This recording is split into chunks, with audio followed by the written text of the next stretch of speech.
May arrest warrant at hold departure order na ang Sandigan Bayan laban kay dating Congressman Zaldico at iba pang kinasuhan kaugnay sa palyadong flood control project sa Oriental Mindoro.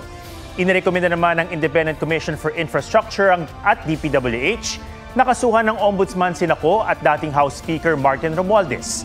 May report si Salima Refran. Ako ang nagsimula nitong lahat. Ako ang magtatapos. Sa bibig na ni Pangulong Bongbong Marcos nang galing, may arrest warrant na kina dating Congressman Zaldico at iba pang dating opisyal ng DPWH Mimaropa at Sunwest Incorporated, kumpanyang pag-aari ng pamilya ni Ko. Para yan sa kasong malversation of public funds at 2 counts ng graft na inihain ng Ombudsman noong Martes dahil sa substandard umanong road dike project sa Nauhan Oriental, Mindoro. Naglabas din ng hold departure orders ang 5th, 6th at 7th Division ng Sandigan Bayan. Ay wala nang paligoy-ligoy pa, ang ating mga otoridad ay siyempre papatupad na nila itong mga arrest warrant na ito. Aarestuhin na sila, ihaharap sa korte at pananagutin sa batas.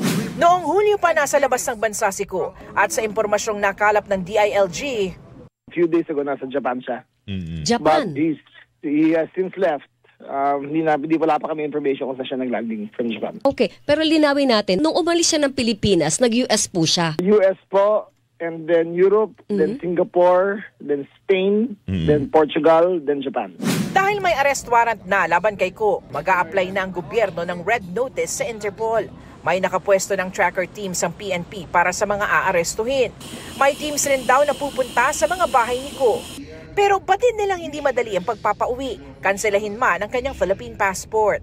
On raw intelligence, it seems that he has a Portuguese passport. If he acquired the passport before the commission of the crime, Portugal will protect him. But if it was after the commission of the crime, ibibigay siya ng Portugal. Ang Portugal mismo ay na-rules nila para wala silang fugitives na magtatago sa kanila.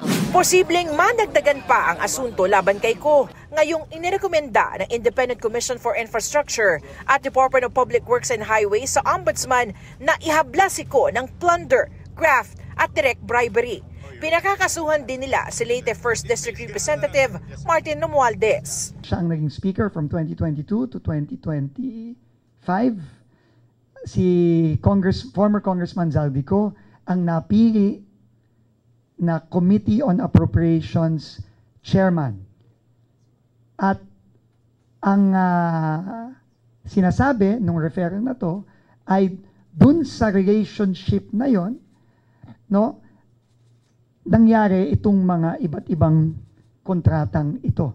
Kabilang sa mga isinumite ang di bababa sa 100 bilyong pisong halaga ng mga kontratang napunta sa Sunwest Incorporated at Hightone Construction, mga kumpanyang konektado kay Ko at sa pamilya nito mula 2016 hanggang 2025. Gayon din ang mga testimonya sa Senado, pati na ang sa nagpakilalang dating security consultant ni Ko na si Orly Gutesa. Hindi kasama sa isinumite ang mga inilabas ni Ko sa kanyang videos. Yung pong Facebook video ni former Congressman Zaldico, hindi po yun sinumpaan. Agad isasalang ng Ombudsman sa fact-finding investigation ang referral na ito ng ICI at DPWH. Bukod sa susuriin ng mga dokumento, magsasagawa rin ng field investigation ng Ombudsman para kumala pa ng ebidensya at palakasin pa ang reklamo. Sinisika pa naming kuna ng pahayag si Ko. Ayon naman sa abogado ni Romualdez, haharap sa investigasyon ng Ombudsman ang dating speaker na malinis ang konsensya.